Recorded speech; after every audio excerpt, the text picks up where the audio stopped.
Film की शुरुआत में गेहूं के खेतों का दृश्य दिखाया जाता है। खेत रात के अंधेरे में डूबा हुआ था। फिर हमें खेत में एक चमकीली रोशनी दिखाई देती है। वह चमकीला प्रकाश एक रहस्यमयी शक्ति थी। जब सुबह हुई तो किसान को पता चला कि उसके खेत को किसी ने बर्बाद कर दिया है और वह हताश हो गया। यह सब बर्बादी उस रहस्यमयी शक्ति ने की थी। फिर खेत के मालिक ने अपने तीनों बेटों को बुलाया और उन्हें खेत की रखवाली करने का काम सौंप दिया। तीनों बेटों में से जॉन को सभी आलसी समझते थे। हालांकि उसके दोनों बड़े भाइयों ने उसकी दयालुता का फायदा उठाया। उन्होंने जॉन को अकेले ही खेत की रखवाली करने को कहा। जॉन ने उनकी बात मान ली और अकेले ही खेत की रखवाली करने के लिए तैयार हो गया। फिर जब निगरानी करते समय जॉन ने एक डरावनी आवाज सुनी। जब उसने मुड़कर पीछे देखा तो उसके पीछे एक सफेद घोड़ा खड़ा था। जब जॉन ने इतना बड़ा सफेद घोड़ा देखा तो उसे विश्वास नहीं हुआ कि वह इतना बड़ा घोड़ा देख रहा है। फिर वह घोड़े को रस्सी से बांधकर पकड़ने की कोशिश करता है। वह घोड़ा दौड़ना शुरू कर देता है, लेकिन जॉन रस्सी पर मजबूत पकड़ बनाए रखता है, जिस कारण से वह घोड़ा जॉन को अपने साथ घसीट कर ले गया। आगे बढ़ने पर घोड़ा असंतुलित होकर दलदल में गिर जाता है। फिर जॉन घोड़े को दलदल से बाहर निकलने में मदद करता है। इस बीच जॉन को एहसास होता है कि घोड़े की आंखें आंसुओं से भरी हुई है। यह देखकर जॉन को बहुत बुरा लगता है। फिर वह घोड़े से एक वादा करने को कहता है कि वह इस खेत के आसपास कभी नहीं आएगा। घोड़ा जॉन की बात मान लेता है। फिर वह घोड़ा जॉन को धन्यवाद देता है और चला जाता है। फिर जब जॉन घर लौटता है तो उसे अपने खेत से फिर से आवाज सुनाई देती है।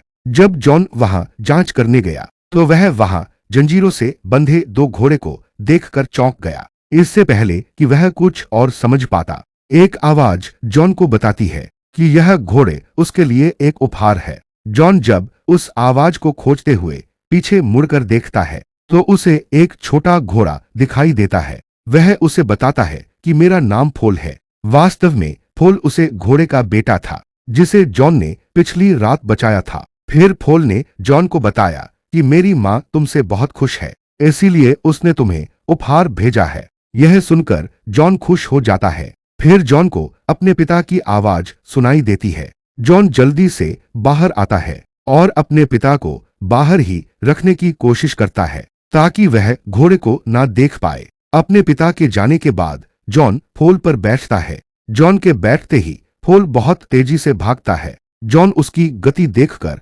हैरान रह जाता है। फिर एक जगह पर पहुंचकर फोल तेज सीटी बजाता है और कुछ ही क्षण के बाद दो घोड़े अस्तबल से निकालकर उसकी आवाज पर प्रतिक्रिया देते हैं और वह दोनों दौड़कर जॉन और फोल के पास आ जाते हैं। फिर जॉन सोचता है कि वह इन घोड़े को बाजार में बेच देगा। जब जॉन इन घोड़े को बाजार में ले जाता है तो लोग उनकी खूबसूरती देखकर दंग रह जाते हैं। किसी ने भी इतने खूबसूरत घोड़े कभी नहीं देखे थे।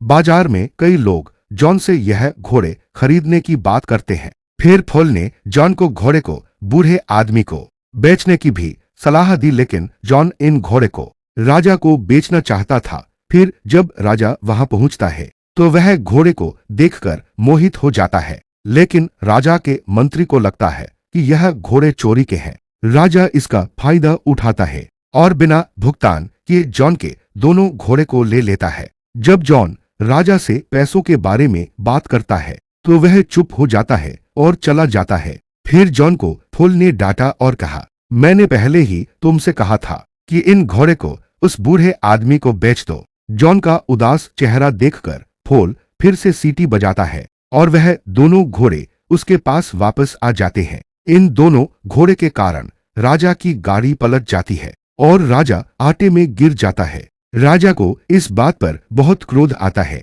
लेकिन कक्ष के कारण वह कुछ नहीं कह पाता। फिर राजा जॉन से उन घोड़े की कीमत पूछता है। जॉन राजा को घोड़े की ऊंची कीमत बताता है। दोनों घोड़े की कीमत सुनकर राजा के सलाहकार उसे कहते हैं कि वह अपने काम के लिए जॉन को नियुक्त कर ले, क्योंकि अगर जॉन राजमहल में रहेगा तो राजा अपने अपमान का बदला ले सकता है। जॉन राजा का प्रस्ताव स्वीकार कर लेता है और राजा के लिए काम करना शुरू कर देता है। फिर राजा के सहायक ने राजा से कहा कि हम जॉन को फिनिक्स पक्षी लेकर आने को कहते हैं, जो एक अग्नि पक्षी था और उसे पकड़ना बहुत कठिन था। फिर वह सहायक राजा को कहता है कि जॉन कभी ऐसा नहीं कर पाएगा और आपकी आज्ञा का पालन न करने पर आप उसे मौत की सजा सुना देना, और इस प्रकार आप अपने अपमान का बदला भी ले पाएंगे।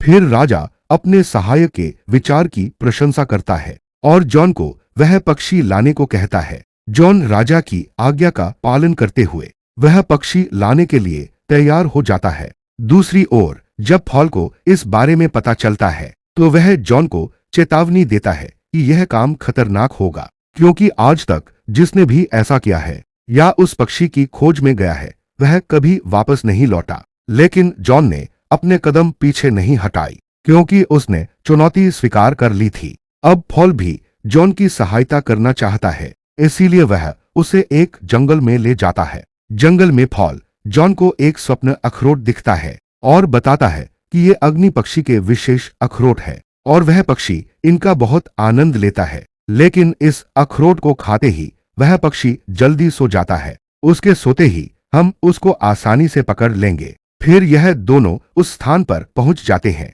जहां वह अग्नि पक्षी रहता था। उस स्थान पर पहुंचकर पॉल जॉन को बताता है कि वह अग्नि पक्षी भूमि के नीचे रहता है। उस अग्नि पक्षी को बाहर निकालने के लिए वह कुछ अखरोट उस जगह पर फेंकते हैं और उस अग्नि पक्षी के बाहर आने का इंतजार करते हैं। और जब उस अग्नि पक्षी को अखरोट की गंध आती है तो वह भूमि से बाहर आ जाता है। वह अग्नि पक्षी उन अखरोट को खाता है और कुछ देर के बाद बेहोश हो जाता है। फिर जैसे ही जॉन अग्नि पक्षी को पकड़ने की कोशिश करता है तो वह अपने पैरों पर खड़ा हो जाता है और जॉन पर हमला करना शुरू कर देता है। वह अग्नि पक्षी जैसे ही जॉन और पॉल को पकड़ने के लिए दौड़ता है, जिसके कारण पूरे द्वीप में आग लग जाती है। उस अग्नि पक्षी ने पॉल और जॉन को पकड़ लिया। अग्नि पक्षी से बचने के लिए जॉन ने उसके सामने अंतिम अखरोट फेंक दिया। जब अग्नि पक्षी उस अखरोट को खाता है तो वह बेहोश हो जाता है। फिर हम अगले दृश्य में देखते हैं कि उस अग्नि पक्षी होश में आ गया है। होश में आते ही उसने स्वयं को उनके द्वारा जंजीरों में बंधा हुआ पाया। फिर जब जॉन उस अग्नि पक्षी को देखता है तो अग्नि पक्षी की आंखों से आंसू गिर रहे थे। उसके आंसू देखकर जॉन के दिल में सहानुभूति की लहर दौड़ जाती है। परिणाम स्वरूप वह अग्नि पक्षी को मुक्त कर देता है। जैसे ही जॉन अग्नि पक्षी को छोड़ता है वह अपने पंख खोलकर उड़ जाता है और जाते समय वह अपना एक पंख जॉन को दे देता है। वह पंख गर्मी से चमक रहा था। फिर पॉल ने जॉन को आश्वासन दिया कि राजा अब उसे माफ नहीं करेगा। लेकिन जॉन पॉल से कहता है कि इस पंख को देखकर उन्हें यकीन हो जाएगा कि उन्होंने अग्नि पक्षी को पकड़ लिया है। फिर जब जॉन राजा के पास जाता है और राजा जॉन की किसी भी बात पर विश्वास नहीं करता और जॉन को मौत की सजा सुना देता है। फिर अगले दिन जॉन को मृत्युदंड के लिए लाया गया। तब जॉन वह पंख सभी को दिखता है, लेकिन अब वह पंख चमक नहीं रहा था और राजा को लगता है कि वह सजा से बचने के लिए यह सब कुछ कर रहा है। राजा जॉन को मारने का आदेश देता है। जैसे ही राजा उसे मृत्युदंड देने का आदेश देता है तभी वहां पर अग्नि पक्षी आ जाता है। अग्नि पक्षी को देखकर सभी लोग हैरान हो जाते हैं और सभी लोगों को जॉन पर विश्वास हो जाता है। परिणाम स्वरूप राजा को अपनी मृत्युदंड की सजा वापस लेनी पड़ी। इसके अतिरिक्त राजा जॉन को पदोन्नति भी दे देता है। जॉन की प्रशंसा होते देखकर राजा और भी अधिक क्रोधित हो जाता है, इसीलिए वह अपने मंत्री से एक नई योजना बनाने को कहता है। फिर कुछ दिन सोचने के बाद मंत्री ने राजा को सुझाव दिया कि हम जॉन को एक पहाड़ी राजकुमारी लाने के लिए भेजेंगे। जॉन इस कार्य में कभी सफल नहीं होगा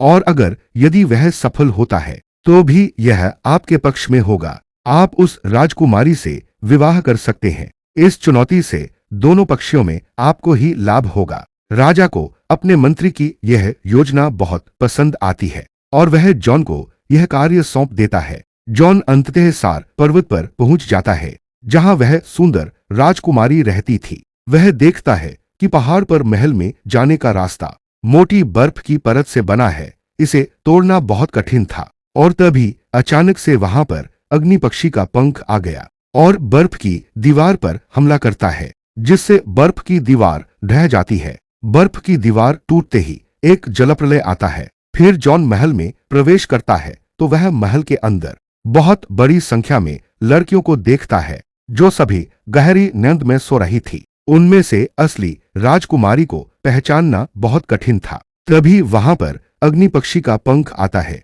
और एक लड़की के ऊपर गिर जाता है, जिससे जॉन उस राजकुमारी को पहचान लेता है। फिर जब जॉन उस राजकुमारी की सुंदरता देखता है तो वह आश्चर्यचकित हो जाता है। आगे की स्टोरी आपको पार्ट 2 में देखने को मिलेगी। पार्ट 2 देखने के लिए वीडियो को लाइक, शेयर, चैनल को सब्सक्राइब और कमेंट बॉक्स में पार्ट 2 लिखें।